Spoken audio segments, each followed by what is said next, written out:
Milo imagines the world. It's a story that for sure defies expectations, and it is a story that will have every single audience member thinking by the end of it, and even questioning what they thought from the very beginning and questioning themselves. I think it's magnificent, it's fantastical. At the same time, it's heartwarming, it's real, and I think it's also an integral story, and also a lot of I think it's a untold story that sometimes gets very little light in the day. So I think it's something really surprising as well, and that'll be my take on it. Yeah, and just to piggyback off of that, I think the show deals a lot with imagination, which I think, just from an outside looking in point, it's just like, oh, imagination, that's so cool, and you have a preconceived notion of what that's going to be, but it's what Milo's imagination runs away with. Like, does that get him in trouble ultimately? And how does that, play a picture when it comes to him imagining his own self? And how people imagine, his life. So I definitely think it's a story of self-reflection. And even it's funny because the preconceived notions that I think people think about going into the show is the same exact thing that the show is about. And so I think that's one of the greatest joys, honestly, and having worked on it was just the discovery of that as we were continuing to develop it. Absolutely. One of the things that we appreciate the most about the Children's Theater Company here in Minneapolis and children's theater in general is the special way that it encourages the kids in the audience to tap into those things, whether it be imagination, whether it be a side of them that maybe they didn't know that they had. This is actually an interesting interview for me because it's the first time we're kind of on the music side. We've got music, lyrics covered here today. Talk to me a little bit about that. What goes into Christian Albright, we'll start with you. The presentation, the work that you put in, maybe compared to when you're creating art for adults and now when you're creating it for a mixed age audience, but primarily for children. Yeah, that's an excellent question. I think one thing that I try to remember is that kids are a lot smarter than what we realize, and that my job as a lyricist is not only to kind of stream together the thoughts of our characters in song, but also I think it also is my responsibility to educate. And I think belittling or dumbing down the lyrics doesn't serve the purpose on how much their minds are trying to comprehend and also learn. Like, there's probably going to be maybe an assortment of new words that they're probably going to hear for the first time, but that's important for them to maybe ask questions later on, like, oh, mom, dad, my parents, what did that mean? What did this scene mean? And I think asking those questions are going to create deeper relationships to the show that they get to see and a deeper understanding of what they get to see. So I always try to give, or at least try to imagine myself as a child, that I've always had this need and idea to learn and understand things to a greater ascent, and it takes me back to 90s as a Disney kid growing up in Disney and just listening to all those songs, and those songs are actually pretty bangers out there. Yeah, they're really, really good songs, but if you go back and listen to those lyrics, there's a lot of words in there. It's like, wow, they really had like 4 to 9-year-olds like listening to these songs. But it didn't take away from the fact that it was a lovely ride that they were able to go on. And as you get older, you really tap into it like, oh, wow, this song is really a lot deeper than what I had thought about it initially, but I never forget it. And I think that's also another thing, too, that it leaves a lasting impression. So, yeah, I think for sure my responsibility is to try to leave that lasting responsibility, try to make sure I can mesh ideas and lyrics that blend for everyone, and at the same time doesn't belittle our chief audience, which is our young audience there, and that they always have this aspiration to learn and understand more deeply. Yeah, it's all about following like the narrative. Just like even on that, the opening words to Be Prepared in The Lion King are, I know that your powers of retention are as wet as a warthog's backside. No 6-year-old on the planet knows what that means.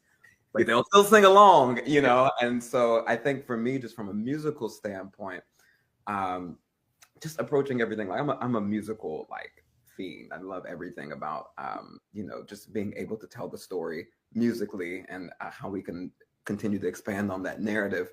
In that, it's just like we like to make things that also sound good to us. Like if we were to play it outside of the context of the show, would we enjoy it? And I think that's what's so fun about this score, is that it sounds very contemporary. And in addition to that, because of the vastness of his imagination, the music spans to so many different genres. Like we have a country tune, a rap song, a Latin reggaeton kind of groove, two like Broadway songs, and you know, and so I think just being able to really, really just dig into the different styles and to have such a talented cast, also being led by you know, a really talented 12-year-old is like, it's really fantastic to watch. In addition to that, I think one of the things that we wanted to try with this show was kind of what we did with another show that we had worked on a couple years ago called The Incredible Book Eating Boy, whereas that the lead is played by a young actor and everyone around him is an adult. And it's, I think for kids to see themselves telling the story hits a lot differently than it being told to them. Yeah, no, absolutely. You guys are leading me down a bunch of awesome paths. So I appreciate that. Christian, Magby, I'm going to throw this way at you to start, and then we'll go back up to Christian for to follow up as well.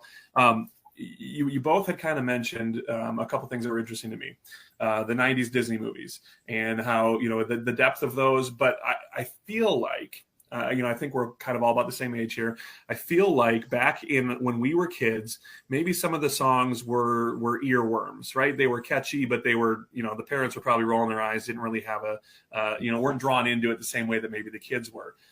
I feel like that's changed a little bit. You know, I think of some of the Disney movies most recently with, you know, the first Moana with Encanto. Obviously, those are both Lin-Manuel Miranda, high talent, really, you know, toned in there. But is there an effort put before it to say, okay, we want these to be good songs, not just catchy songs? Correct. Yeah. I think first and foremost is all about how does it serve the story. And I think sometimes just through development, we'll find that this just doesn't sound as good, or sometimes we'll have a really good sound for something, but the lyrics will need a lot of work. Like, for instance, our song Reflection has had so many cosmetic surgeries at this point, but it still sounds and feels the same. So it really just kind of always, for me, just always goes back to the narrative and how does that color the music, and does that make it change? We made a change in our rap song, Runnin', which was the first song we had ever written, but I think it's had the most changes. And now there's a section where, you know, Milo's usually been pretty confident about, you know, the journey that he's about to take in the song, but there's a section now where he's a little scared. And so how does that like sonically like shift, you know, for our audience and for him? I hope I answered that question, AJ.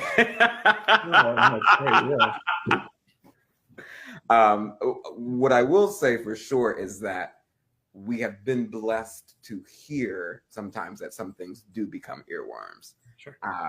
And that's, you know, but also, I mean, we enjoy listening to it. You know, we wouldn't want to make something that we wouldn't like.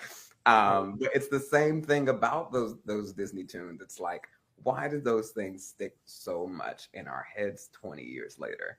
We could hear it for the first time in the last 20 years and know every single word too. Know every single word. Yeah. On the lyric side, Christian, with the different genres, the switch from, you guys have mentioned rap, you mentioned opera, you mentioned some Broadway kind of style. What does that do to the difficulty level? And what does it do to kind of the fun that I guess you get to bring to the project as well? Well, one of the big things about this musical is that Milo imagines the world. So it kind of gives a lot of big scope on imagination and kind of where we can go with a lot of it's really Milo's fault. Yeah, it's really Milo. So I think with that, we kind of had a lot of leeway to play with different sounds. Particularly with our country song, I think that was really one of the last songs that we ever wrote.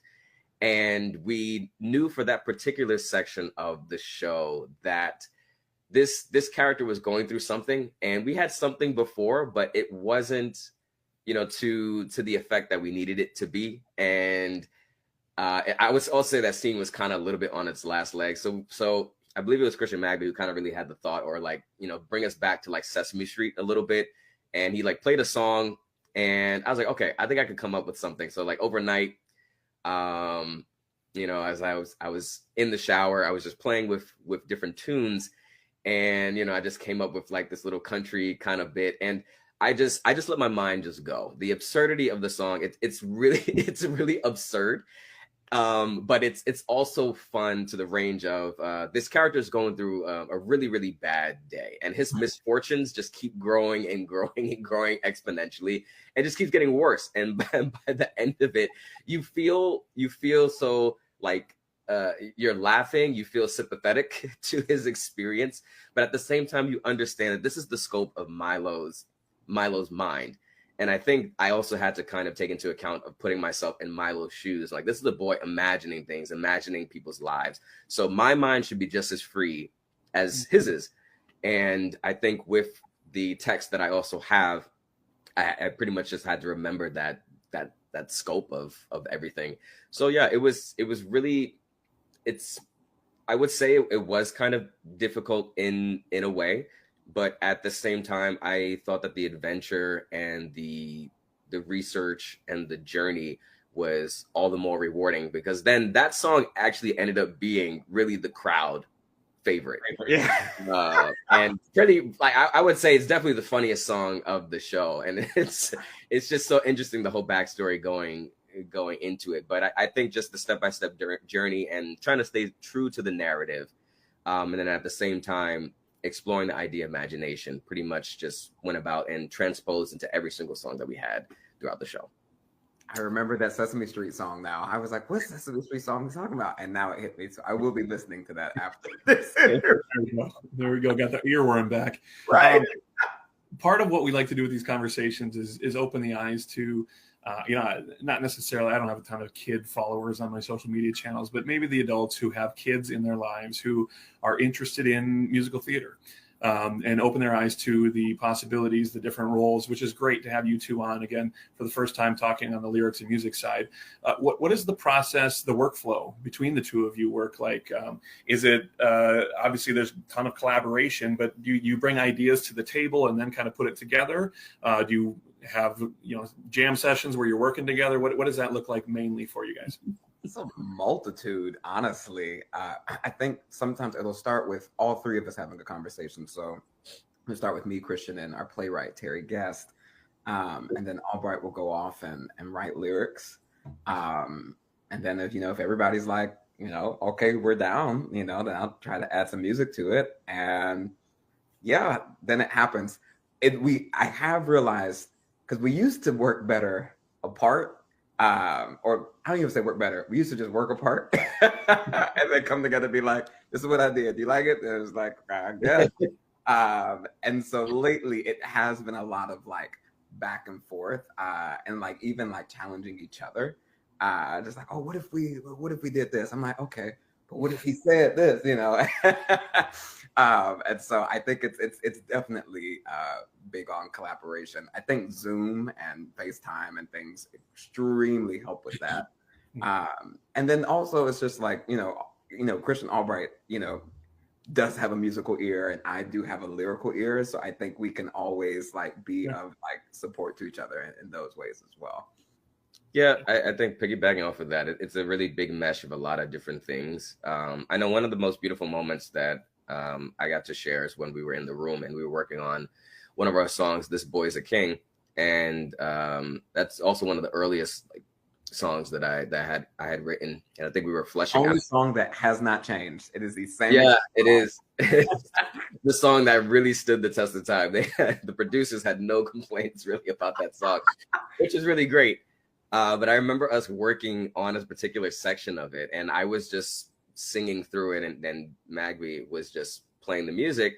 And as I was just singing, he was just following along, and it was really a magical moment that just like blended organically, and we literally came up with like this beautiful bridge moment that just went right back into the chorus and just brought the whole song home.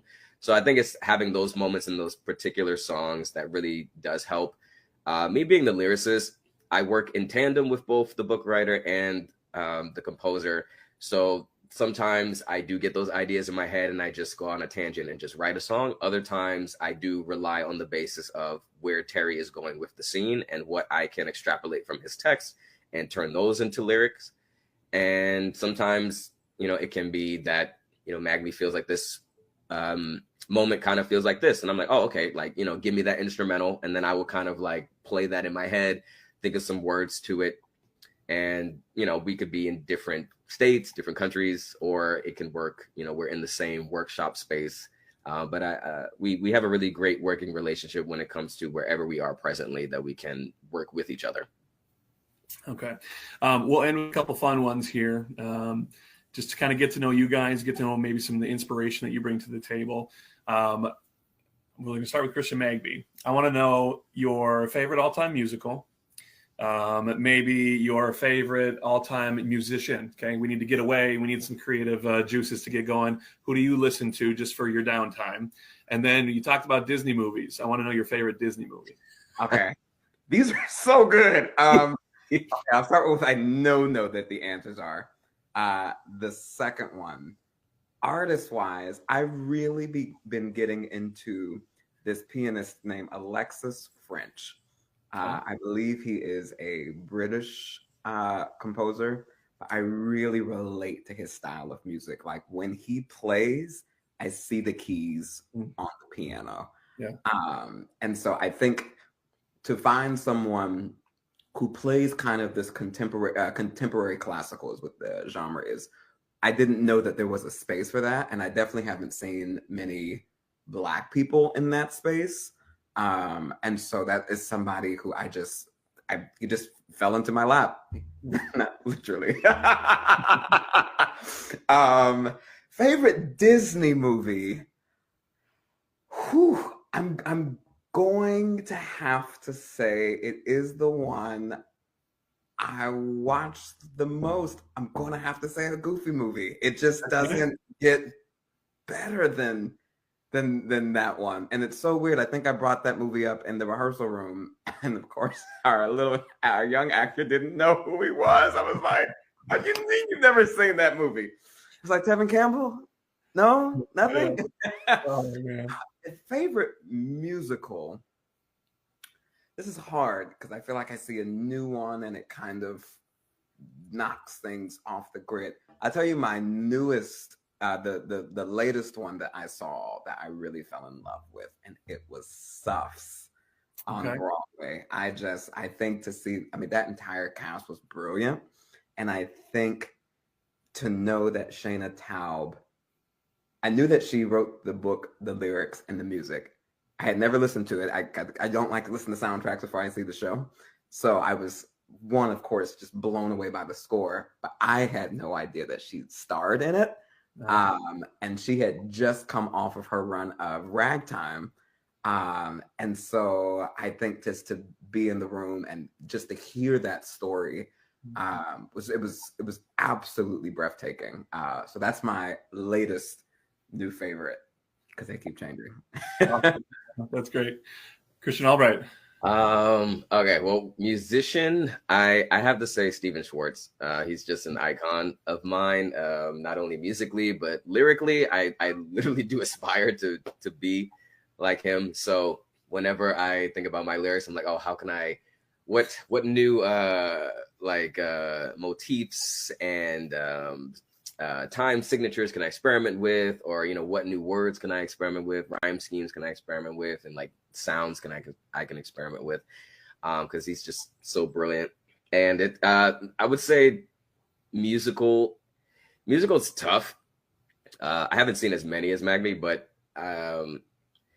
I know for sure it's a tie. It's a three-way tie, honestly, between Fun Home, Hamilton, and Wicked. for me. I think all three of them just do something really Yeah. brilliant. Fun Home just had an amazing book. Lyrics and music was just fantastic, and the story just worked so well. Wicked, of course, is just one of the grandest and biggest musicals of all time, and the lyrics and the music just work so well in tandem. And then Hamilton, I just feel like the same thing, just taking that story and being able to use the influences of hip hop, jazz, reggaeton, and just to also have a person of color kind of at the helm of it is also a really big inspiration. So I really would have to say it's a three-way tie between those three. Favorite Disney movie. This one was really the first one that I ever saw as a kid, and it's always still stuck in my head. But Little Mermaid, honestly, it's I think the story was just always really fun and terrifying to me, and then I just really always just loved the music and the characters, and one of the biggest inspirations that I had when I was a kid. That's awesome. We have a 10-year-old who is in the music theater. I'm actually bringing him to his dress rehearsal for Aladdin Jr. Oh, sweet.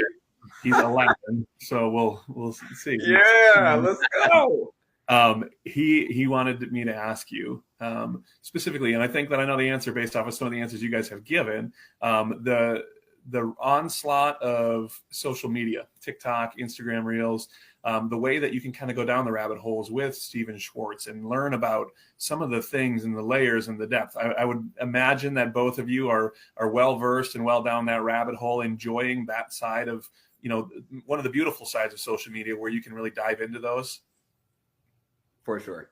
Mm-hmm. Yeah, it's such a fun thing. I know, Christian Albright, you mentioned Stephen Schwartz. Clearly, the timing with Wicked movie coming out, and we are a Wicked obsessed family as well. So diving into all of that, I've learned more about that musical in the past, 60 days than I did, the first 15 years that it existed. And it's just every time it's just fascinating. So to get inside just a little bit for a normal person like me who doesn't have musical talent, to get inside a mind like yours, whether it's on the composition side, the lyricist side, it's fun and it's fascinating, and it truly is an art form. So thank you for what both of you bring to the table when we talk about these plays and these musicals and the things that bring depth to the stage.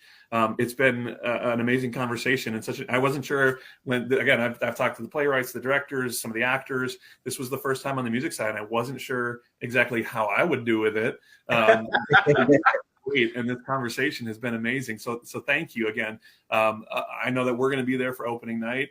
We're going to really enjoy this one. Are you guys going to make it to Minnesota at all to check it out? I'll be back there on Tuesday, and I'll be there through opening. Okay, cool. If we catch you in the hallways, I will track you down, shake your hand. Oh, we will. It will be a night to remember. That's awesome. Well, thank you for the conversation. I kept you a little long. The conversation was just that much fun, so I appreciate it. You're fine. That's great. This was so great.